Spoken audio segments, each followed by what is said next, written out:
Pán Čuška, len jedna otázka. Zastiel vás ten záver základnej časti a táto kvalifikácia v nejakej zlej forme, alebo... V každom prípade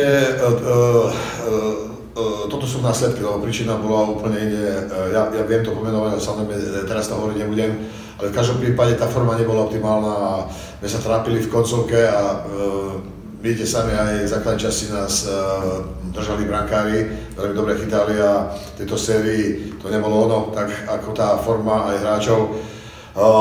V priebehu 2 týždňov, keď sme ešte bojovali o 6 a mali sme to hrať a mali sme to my, v našich rukách sme zlyhali a hlavne v koncovke dali sme strašne málo gólov na to, ako sme sa prezentovali počas základnej časti a vidíte, sami sa ukázalo, že 30-bodový rozdiel oproti Detve nič nehralo v zápasom play-off, je to o niečo úplne inom a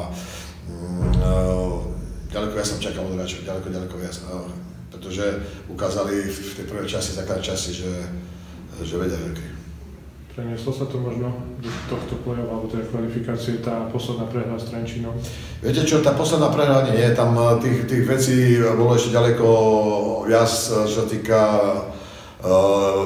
predtým ešte zápasov. Ten záver s Trenčínom to bol len boj o 6.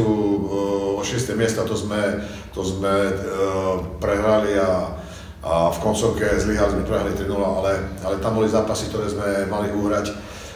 Boli zápasy, kde sme mali, a stačil nám len jeden bod uhrať, na to, aby sme boli v 6. A dostatok zápasov na to, aby sme to zvládli a bohužiaľ prišiel naozaj nečakaný pokles formy a sa to ťahalo aj v tejto sérii. Tá moja predstava o výkone hráčov, ktorých viem, že sú schopní, bola ďaleko iná, ako sme sa prezentovali. Doplatili ste možno aj na tie absencie kľúčových hráčov? Veľa hráčov sme mali zranených a dlhodobo a samozrejme, keď hráč príde do tréningového procesu a sa zaradí, tak príde aj nejaký pokles formy, to je normálna vec a tých hráčov bolo strašne veľa, bolo 8 hráčov, z toho 4 a 5 z prvých 2 5 a napriek tomu, že nám dneska chýbali aj Jurík, aj Heneruška, bolo to cítiť. Potrebovali sme v takomto zápase a takto sérii proti Detve všetkých hráčov. Chýbali samozrejme obaja, bolo to cítiť aj čo sa týka počtu stratných gólov. Tam sme strašne málo dávali gólov. Okrem prvého zápasu 4-2, čo sme to vyhrali, ostatné málo gólov. Ešte otázka na vás obidvoch. Ako hodnotíte tento nový formát, čo sa týka tejto kvalifikácie, že sa do play-off dostanú medzi tým 10. a 9. miesto? Viete čo, tak je to novinka, v podstate viacej mužstiev má možnosť hrať play-off, nakoniec sa ukázalo, že 9. mužstvo Mas Budapešť a 10. teda postupili, čiže je to naozaj zaujímavý formát, možnosť sa dostať pre mužstva aj, ktoré skončili za 8 do štvrťfinále a hneď v tom prvožigu prekvapenia obrovské na náš účet a na účet Miškolca. Ja si myslím, že to nie je zlý formát.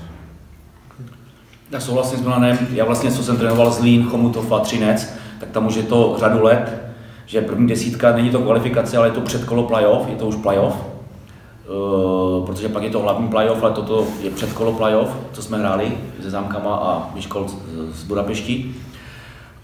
Chodí tam narvané haly, už na to předkolo, jako tady, je to hodně lákavý pro diváky a mělo by to tak, si myslím, zůstat. Je to nejenom proto, že se nám to povedlo přejít teď a udělat v tom dobrý výsledek, ale i do budoucna si myslím, že to není špatná věc.